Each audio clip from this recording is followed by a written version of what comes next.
মাধ্যমে আমরা ক্লাস 7 এর ইংরেজি চ্যাপ্টার 5 এর 5.4 যে অ্যাক্টিভিটিসটা আছে এখানে বেশ কয়েকটা কোশ্চেন আছে কোশ্চেন এর অ্যানসার গুলো আমরা জানার চেষ্টা করব চলুন শুরু করা যাক তো প্রথমে আমরা এখানে ইনস্ট্রাকশন গুলো দেয়া আছে যে ask and answer the following questions in pair or groups আমরা এই কাজটা করতে হবে কোশ্চেন অ্যানসার গুলো দিতে হবে হয় জোড়ায় না হলে দলে if needed read it the unit A fresh Fairs of Eyes and Four Friends from English Books Class 6 গল্পগুলো পড়ে আমরা অ্যানসার করতে পারি তো যাই হোক এখানে প্রথম কোশ্চেন হচ্ছে do you think my birthday surprise is a story yes I think my birthday surprise is a story অনেকে ভিন্নভাবে আনসার করতে পারে yes I think my birthday surprise is a events in my life আমরা events এর কথা বলতে পারি what are the features of the story you have found in the story my birthday surprise এখানে মানে স্টোরি হওয়ার জন্য কোন ফিচার্সটা তুমি পেয়েছিলে the features we have found অথবা I have found my birthday surprise আর প্লটস এটা একটা কারণ একটা স্টোরি হওয়ার জন্য একটা কি লাগে একটা প্লটস লাগে কিছু ক্যারেক্টার লাগে একটা নির্ধারিত থিম লাগে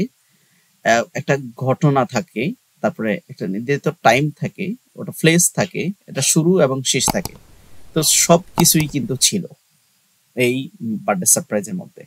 সো আমরা বলতে পারি যে যেহেতু এই ফিচার গুলো আছে এটা একটা story what is the theme of the story এই স্টোরির এই গল্পর থিম কি এটা তো আমরা বুঝতে পেরেছি the theme of the story is surprise birthday celebrations of আলিফার বার্থডে সারপ্রাইজটা ছিল এটার মেইন থিম তারপর what do you love most about the story এই স্টোরির কোন সাইডটা তুমি সবচেয়ে বেশি পছন্দ করো মানে তোমার ভালো লেগেছে বা তুমি ভালোবাসো পছন্দ করো the answer May varies depending on the student respective কেউ বলতে পারে যে suddenly my friends surprise me and এক একজনের অ্যান্সার এক এক রকম হতে পারে সো এটা depend on the students if you want to rewrite this story what are the chances you want to bring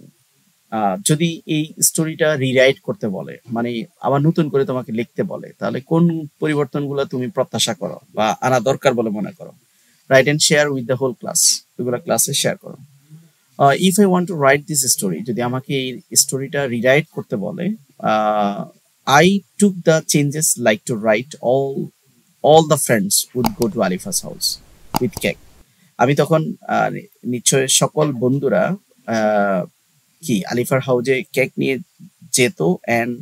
we all together would celebrate birthday here এখানে আমরা সবাই মিলে বার্থডেটা সেলিব্রেট করতাম